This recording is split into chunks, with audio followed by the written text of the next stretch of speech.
پھر اسماعیل بھائی آج انشاءاللہ عز و جل صحابہ کرام کے حوالے سے کچھ گفتگو سنیں گے۔ سب سے پہلے تو یہ بات یاد رکھیے، صحابہ کرام وہ مبارک ہستیاں ہیں کہ جو اللہ تبارک و تعالیٰ کے محبوب ترین بندے ہیں، ان میں سے صحابہ کرام بھی ایک ذات ہے۔ اللہ تبارک و تعالیٰ کی بارگاہ میں جو سب سے محبوب ترین لوگ ہیں، ان لوگوں میں سے صحابہ کرام بھی ہیں کہ جن سے مولا تبارک و تعالیٰ بڑی محبت فرماتا ہے۔ صحابہ کرام وہ مبارک ہستیاں ہیں کہ ان کو مولا تبارک و تعالیٰ نے اپنے محبوب علیہ السلام کی صحبت کے لیے چنا اور اپنے محبوب علیہ السلام کی صحبت عطا فرمائی۔ آپ مثال کی بات ہے، کسی سے محبت کرتے ہیں تو آپ یہ سوچتے ہیں، بلکہ آپ کی کوشش یہ ہوتی ہے کہ میں جس سے محبت کرتا ہوں اس کے ساتھ رہنے والے لوگ بھی پاک صاف اچھے لوگ ہوں، نیک لوگ ہوں۔ ایسا ہی ہے، جب ایک عام انسان اس طرح چاہتا ہے تو پھر رب العالمین جو ہے اس نے اپنے محبوب کے ساتھ والوں کو کیسا صاف ستھرا اور نیک اور کس طرح ان کو اچھا بنایا ہوگا، اس کا اندازہ نہیں لگایا جا سکتا۔ صحابہ کرام وہ مبارک ہستیاں ہیں کہ اللہ تبارک و تعالیٰ نے ان کو اپنے محبوب علیہ السلام کی صحبت کے لیے چنا اور اپنے محبوب کی صحبت عطا فرمائی۔ صحابہ کرام وہ مبارک ہستیاں ہیں کہ ان کی شان و عظمت کو، ان کی فضیلت کو مولا تبارک و تعالیٰ نے قرآن کریم فرقان حمید میں ارشاد فرمایا۔ صحابہ کرام وہ مبارک ہستیاں ہیں کہ صحابہ کی خوشی کے لیے، صحابہ کرام جب جنگ میں تھے تو صحابہ کے دل کو اطمینان پہنچانے کے لیے مولا تبارک و تعالیٰ نے فرشتوں کو نازل فرمایا۔ صحابہ کرام حضور کی امت میں سب سے افضل و اعلیٰ اور سب سے اچھے لوگ ہیں۔ حضور کی امت میں جو سب سے اچھے لوگ ہیں وہ صحابہ کرام ہیں۔ اور بلکہ میں آپ کو یہ بھی عرض کروں کہ جس طرح مولا تبارک و تعالیٰ نے اپنے محبوب محمد الرسول اللہ صلی اللہ تعالیٰ علیہ وسلم کو تمام نبیوں اور تمام رسولوں کا سردار بنایا، اسی طرح اللہ تبارک و تعالیٰ نے آپ کے صحابہ کو پچھلے نبیوں اور رسولوں کے صحابہ پر فضیلت عطا فرمائی۔ پچھلے جو انبیاء گزرے، پچھلے جو نبی اور رسول گزرے، ان کے جو ساتھ میں رہنے والے تھے، ایمان والے، ان کے جو صحابہ تھے، ان صحابہ کے جو سردار ہیں وہ ہمارے آقا علیہ السلام کے صحابہ ہیں۔ صحابی کہتے کس کو ہیں؟ اس کو بھی سن لیجئے۔ صحابی اس کو کہتے ہیں جس نے ایمان ہی کی حالت میں حضور علیہ السلام کا دیدار کیا، اس کو صحابی کہتے ہیں۔ جس نے ایمان ہی کی حالت میں حضور کا دیدار کیا، حضور کو دیکھا، حضور کی زیارت کی اور ایمان ہی کی حالت میں اس کا انتقال ہوا، اس کو صحابی کہتے ہیں۔ اب مثال کی بات ہے، کچھ لوگ مرتد بھی ہوئے نا۔ اب کسی نے حضور سید عالم صلی اللہ تعالیٰ علیہ وسلم کو دیکھا ایمان کی حالت میں، مگر جب اس کا انتقال ہوا تو اس وقت وہ ایمان والا نہیں تھا، وہ مرتد ہو گیا تھا، وہ کافر ہو گیا تھا، تو اب وہ صحابی نہیں کہلائے گا۔ صحابی کون کہلائے گا؟ جس نے ایمان کی حالت میں حضور کو دیکھا اور جب اس دنیا سے گیا تو اس وقت بھی ایمان والا تھا، تو اس کو صحابی کہتے ہیں۔ صحابہ کرام کی محنت ہے، صحابہ کرام کا دین اسلام کے لیے جو جذبہ تھا، دین اسلام کی حفاظت کے لیے جو ان کا جذبہ تھا، اس جذبہ کی وجہ سے آج یہ اسلام ہم تک پہنچا ہے۔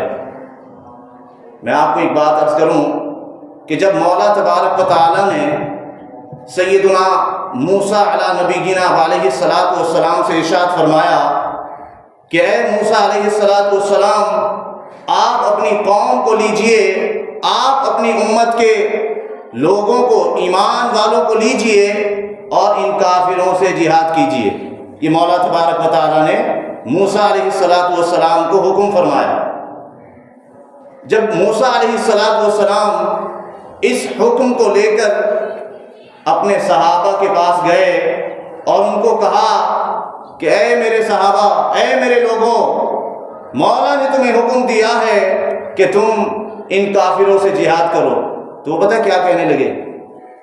قالوا یا موسیٰ انا لن ندخلها ابدا ما داموا فيها فاذهب انت وربك فقاتلا انا هاهنا قاعدون۔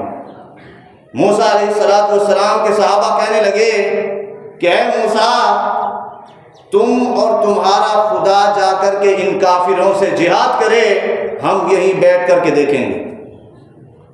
یہ موسیٰ علیہ السلام کے صحابہ نے کہا کہ اے موسیٰ، آپ اور آپ طرف جا کر ان کافروں سے لڑے، ہم یہیں بیٹھیں گے، ہم یہیں دیکھیں گے بیٹھ کر کے۔ مگر جب باری آئی ہمارے آقا علیہ السلام کے صحابہ کی، اللہ تبارک و تعالیٰ نے جب نبی پاک علیہ السلام کو حکم دیا کہ اے محبوب، آپ اپنے اصحاب کو لیجئے، آپ اپنے صحابہ کو لیجئے اور ان کفار قریش سے جہاد کیجئے۔ اب صحابہ کی کیا حالت تھی، صحابہ کا انداز کیا تھا، وہ سنیے۔ جب حضور علیہ السلام اس حکم کو لے کر صحابہ کو بلایا اور فرمایا کہ اے میرے صحابہ، مولا تبارک و تعالیٰ تمہیں حکم دیتا ہے کہ تم ان کفار سے جہاد کرو، تم کیا اس حکم کو مانتے ہوئے میرے ساتھ بدر میں چلنے کو تیار ہو؟ یہ حضور نے پوچھا صحابہ سے۔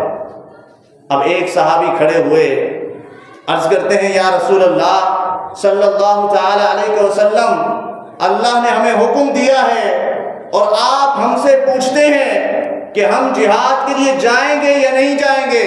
یا رسول اللہ، آپ ہمیں صرف ایک بار حکم تو دیں، یہ بدر تو یہ رہا، ہم اپنی تلواریں پکڑ کر اپنے گھوڑوں کو سمندر میں داخل کر دیں گے۔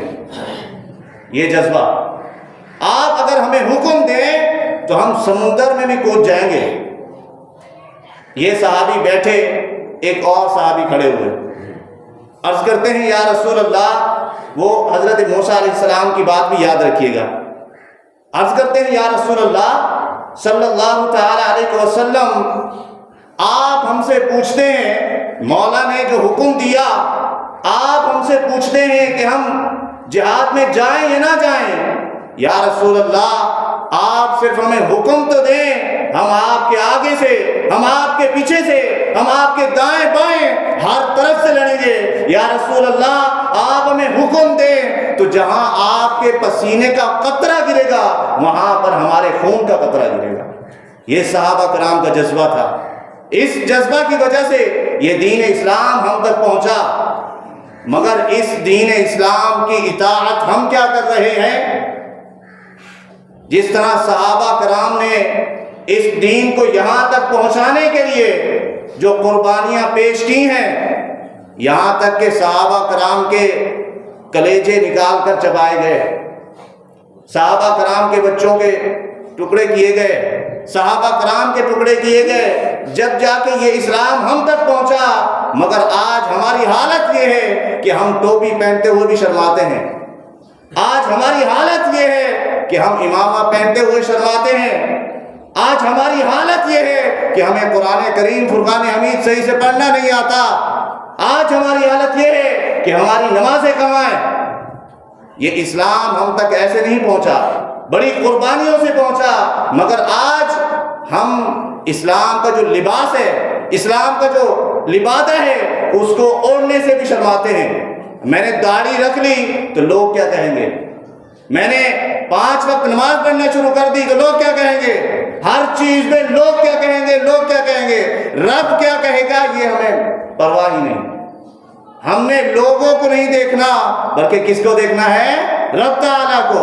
ہم نے داڑھی رکھنا ہے کس کی وجہ سے، رب کا حکم ہے، رسول کی سنت ہے۔ ہم نے اسلام کی پیروی کرنی ہے، اسلام کی اطاعت کرنی ہے، کس وجہ سے؟ کہ رب کا حکم ہے، رب کو دکھانا ہے، لوگوں کو نہیں۔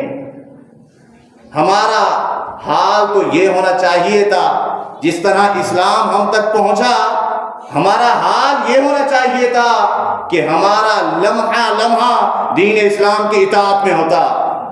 ہمارا حال اس طرح ہونا چاہیے تھا کہ ہمارا لمحہ لمحہ دین اسلام کی حفاظت کے لیے ہوتا۔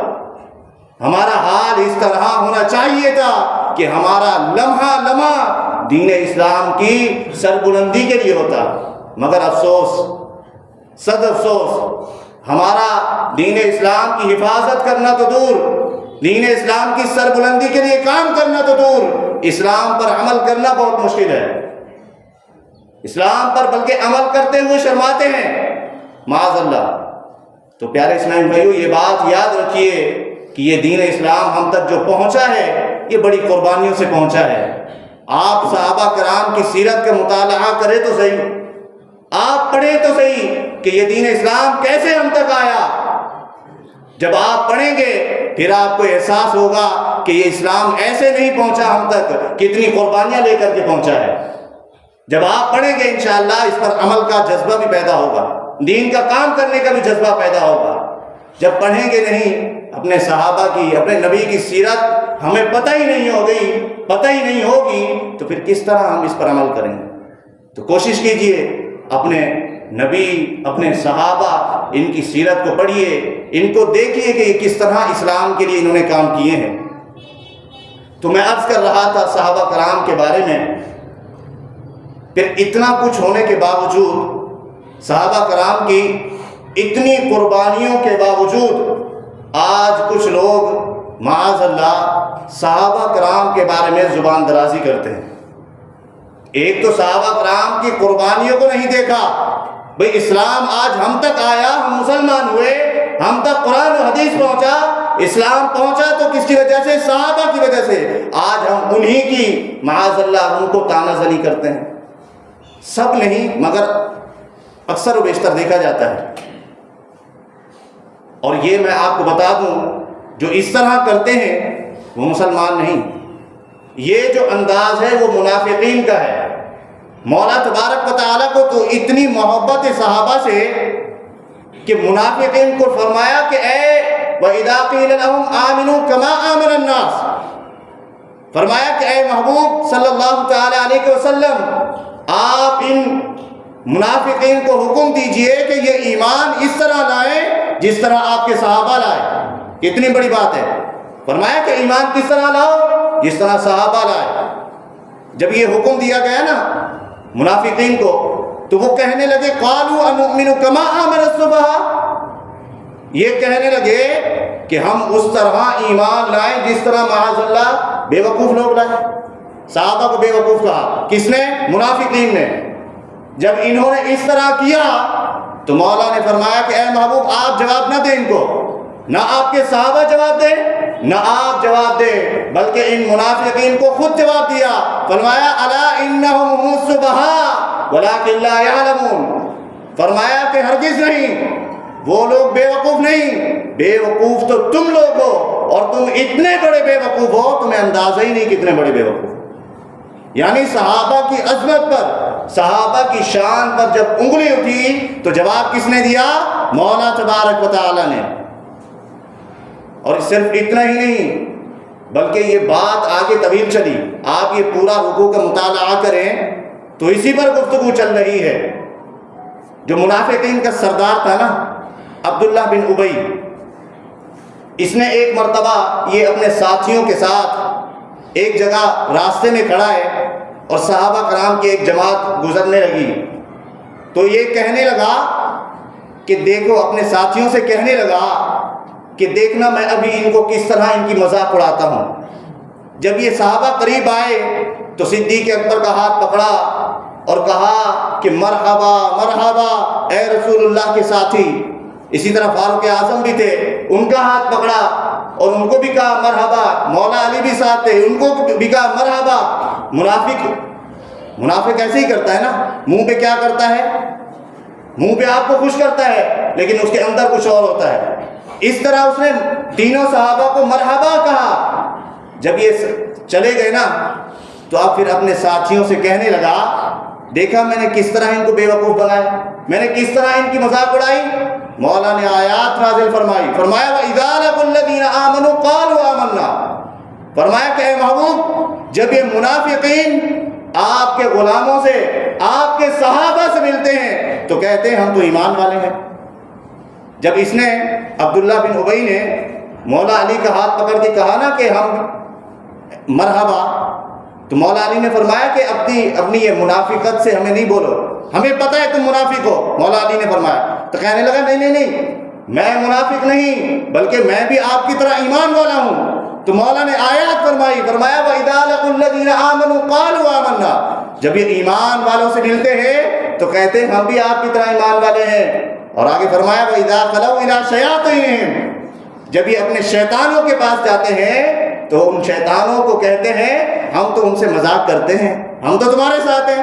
پھر مولا نے آیات فرمائی اللہ یستہزئ بہم ویمدہم فی طغیانہم یعمہون، فرمایا کہ یہ جو اس طرح مذاق کرتے ہیں ایمان والوں کے ساتھ، مولا تبارک و تعالی ان کو اس مذاق کا بدلہ ضرور دے گا۔ یہ کون فرما رہا ہے؟ مولا۔ اور فرمایا اولئک الذین اشتروا الضلالۃ بالہدی، فرمایا یہ وہی لوگ ہیں جنہوں نے ہدایت کے بدلے گمراہی کو خرید لیا۔ اور آگے فرمایا مثلہم کمثل الذی استوقد نارا، فرمایا کہ یہ وہی لوگ ہیں، ان کی مثال وہی ہے کہ کسی نے ایک آگ روشن کی، جب وہ آگ روشن ہو گئی، ہر طرف روشنی پھیل گئی تو اللہ ان کا نور لے گیا اور یہ گنگے بہرے اندھے ہو گئے۔ یہ اللہ تبارک و تعالی نے منافقین کو فرمایا۔ تو اس سے یہ بھی ہمیں سیکھنے کو ملا کہ جو لوگ صحابہ کے بارے میں زبان درازی کرتے ہیں تو وہ ایمان والے نہیں بلکہ کون؟ منافقین۔ اور پھر ان کا جو جواب دیتا ہے وہ کون ہے؟ رب تعالی ہے۔